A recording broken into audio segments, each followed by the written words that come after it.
Hello, fellow warriors of light. It's Celestia here from Sky Celestia Adventures, and welcome to the first video in our Final Fantasy XIV trivia. Please be advised that this is not a spoiler-free video, so if you haven't finished the Heavensward expansion yet, I suggest you turn back now, or else prepare for some major spoilers ahead. So, if you're ready, let's go.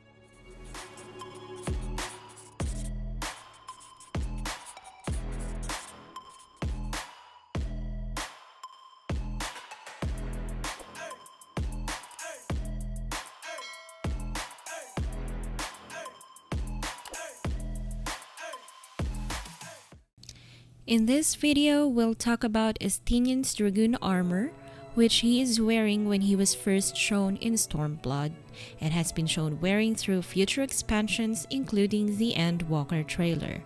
If you have completed the Heavensward expansion, it is shown on the ending cutscene that Estinien was no longer wearing his Azure Dragoon armor. He watched Emmerich flies to the skies on Dragonback, and you can see him that he still has his lance, and with a bouquet of Nymea lilies, he went away. So, where did he go?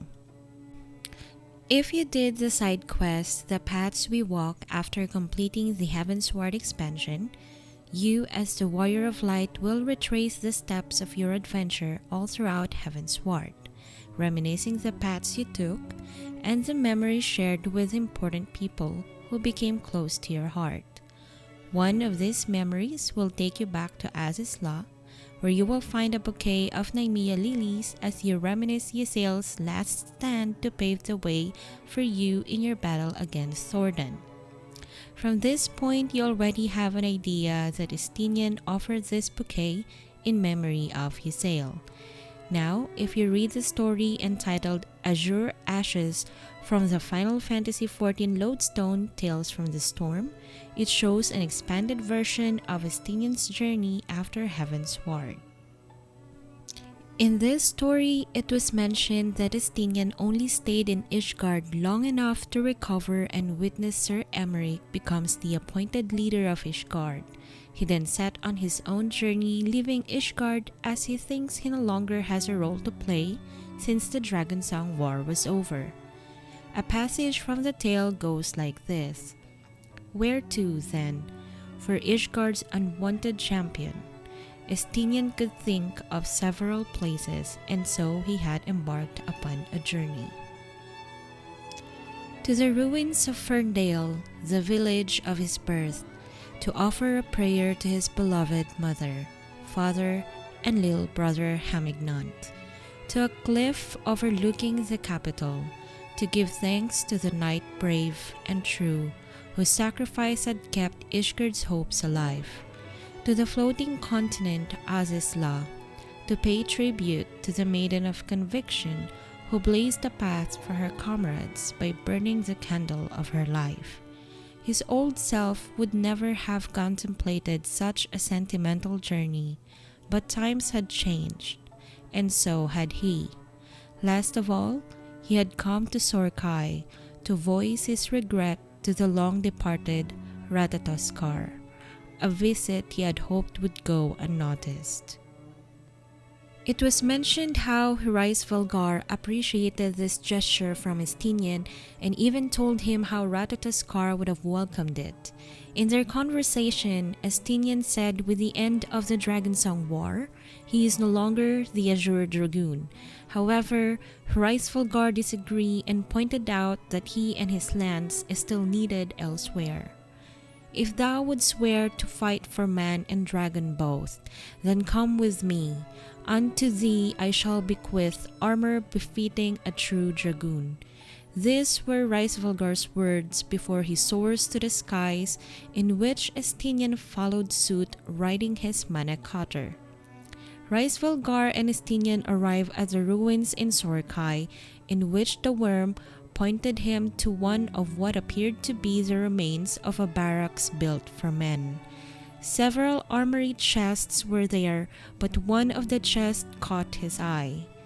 This particular chest seemed to be in pristine condition, said to be preserved in a manner of draconic enchantment. The passage from the tale goes like this. As he approached the chest, Rysvelgar broke the silence.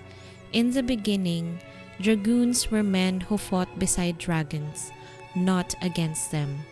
Ratatoskar took great pleasure in bearing such fearless souls upon her back, and thus did she bless their armor with her power. Lifting the lid, Estinien's jaw fell open, and before him lay not one, but two magnificent suits of plate armor. Their hue was all too familiar, azure, gods forgive me. At first, men felt honored to receive such gifts, but the more power they received, the more they craved, and all too soon, naught save the source of that power would sate them.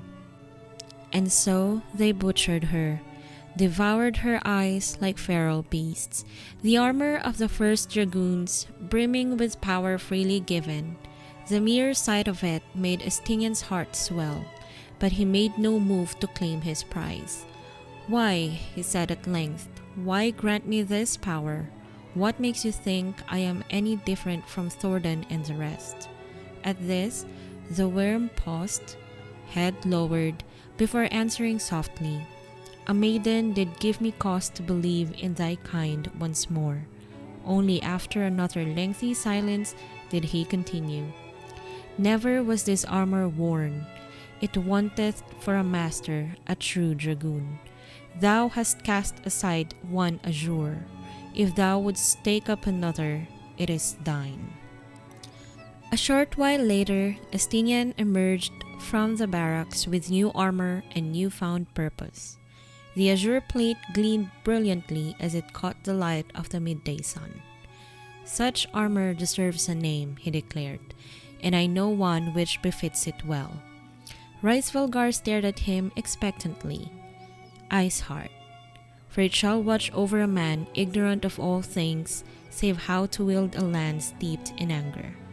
At these words, Rysvelgar threw back his head and let loose a mighty roar, both of approval and amusement. The dragoon had chosen well. So that's it, fellow warriors of light. Estinien's armor is named Iceheart, which we all know comes from Isael's alias as Lady Iceheart. If you like this video, don't forget to hit like and star dive that subscribe button to show your support. See you next time!